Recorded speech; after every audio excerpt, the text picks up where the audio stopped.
नमस्ते साथीहरु, स्वागत गर्न चाहन्छु फेरि पनि सजिलो किचन च्यानलको स्पेशल अर्को एउटा भिडियोमा। आज चाहिँ हामी टाकीको सागलाई बनाउने छौं। हुन त फर्स्ट टाइम तपाईहरुले सुन्दै पनि हुनुहुन्छ होला टाकीको साग के हो भन्ने कुराहरु। कतिचोटी यसलाई बजारमा त कतिचोटी यसलाई घर वरिपरि या स्पेशली चाहिँ यसलाई जंगलमा उपलब्ध गराउन सकिन्छ।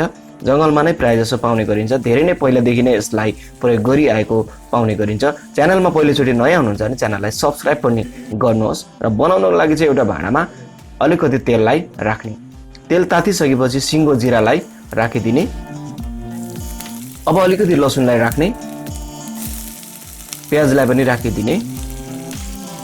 अब सुकेको खुर्सानी पनि राखेर सबै सामग्रीहरूलाई चलाइदिने। प्याज हल्का मात्रामा फ्राई हुन थालेपछि तोरीको दानालाई राख्ने। तोरीको हल्का बासना आउन थालिसकेपछि हरियो खुर्सानीलाई पनि राखिदिने। अब सबै सामग्रीहरूलाई चलाउने। अलिकति टमाटर राख्ने, फेरि पनि यसलाई चलाइदिने। टमाटर सफ्ट हुनलाई अब छोडिदिने।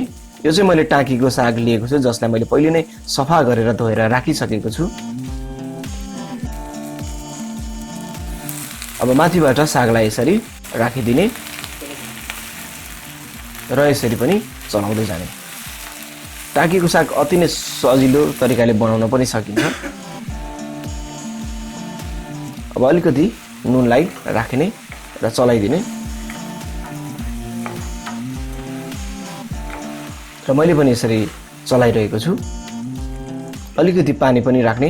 टाकीको साग चाहिँ अलिकति चाम्रो हुने कारणले गर्दाखेरिमा यसमा चाहिँ पानी राखेर अलि बढी नै पकाउनु पर्ने हुन्छ।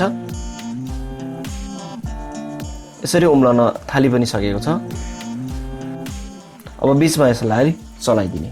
लगभग यतिको भएपछि हाम्रो टाकीको साग चाहिँ पानी हल्का सुक्न थालेपछि लगभग तयार पनि भइहाल्यो। अब मैले चाहिँ टाकीको सागलाई यसरी सर्भ गरेको छु।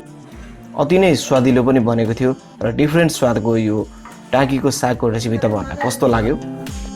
यदि तपाईहरुले पनि टाकीको साग जुटाउनु भयो भने यसपालि खानलाई नभुल्नु होला। आजको रेसिपी तपाईहरुलाई कस्तो लाग्यो? यदि मन पर्यो भने भिडियोलाई लाइक शेयर, च्यानललाई सब्स्क्राइब गर्नु भएको छैन भने च्यानललाई सब्स्क्राइब पनि गर्नुहोस्। यस्तै नयाँ रेसिपी फेरि पनि तपाईहरुको बीचमा लिएर आउने छु। तबसम्मको लागि नमस्ते।